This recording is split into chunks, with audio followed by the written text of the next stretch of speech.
Hi again then guys, and welcome to episode 30 of Dirtmasters, the review series for the real rally cars that are featured on GT6.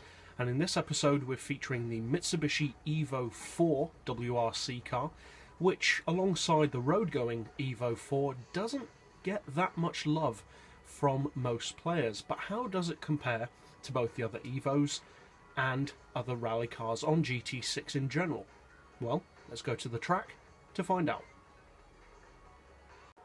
Now, in terms of sheer performance, the Evo 4 is, at the end of the day, another WRC spec model, so unsurprisingly in a straight line, it pretty much breaks even with most of the other WRC cars. So for acceleration, I'm giving this particular Evo a 3 out of 5. For its brakes, I'm actually going to give it a 4, and that surprised me. I expected to give this car a 5, because at the end of the day, the Evo is known for being a very good rally car. But in this case, they're good, but not quite as great as I was expecting.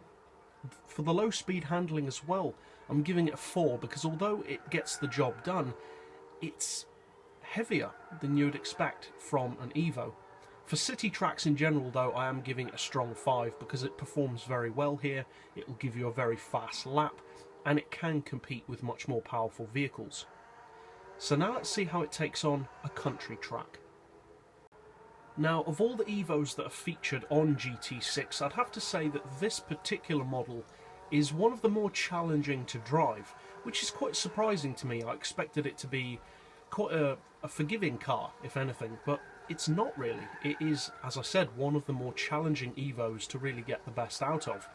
Now, for high-speed handling, like with low-speed handling, again, I'm giving it a 4, because although it's definitely not bad, it's not as good as I was expecting or hoping it would be. Now, for country tracks in general, I'm giving it a 4, because it's not quite as proficient here as it is on a city track, where the grip and acceleration really come into your advantage. On a country track, it doesn't work so much in your favour, because top-end performance is only a 3, because again, it's your average WRC car, and also because the heavy handling doesn't really soften up in the high speeds as it does with some cars. So overall for country tracks, it's a 4. Let's see if it can improve itself on a dirt track though. Now, the Mitsubishi Evo in all of its variations is of course primarily known for its prowess on dirt tracks, and it does redeem itself on this track. Not that it was bad on the tarmac, but on the dirt you can really let the car go and use that great grip and counterbalance that the Evo has always had to your advantage. The handling is far better on a dirt track than it is on the tarmac.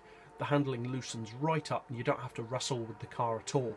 You can just let it flow from corner to corner, and it will give you among the quickest of lap times, which, considering it is at a disadvantage in terms of sheer power, is impressive.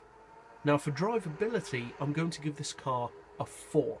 And the reason for that is because although it's great on a dirt track, and we'll see in a moment whether it's good or not on a snow track, the fact of how challenging it is to get the best out of this car does prevent it from getting the maximum 5.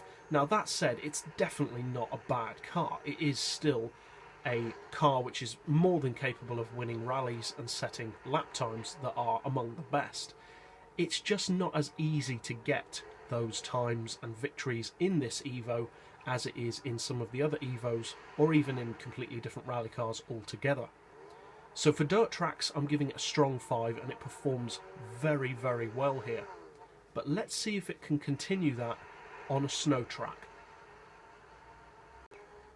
Now, the funny thing about this particular Evo on a snow track is it's kind of good but not so good at the same time, because in terms of a sheer lap time and getting around the track in a smooth way, it does achieve that. But at the same time, it doesn't really feel at home here. It is more than capable of giving you a fast lap, but it just doesn't feel anywhere near as happy on this track as it does on a dirt track.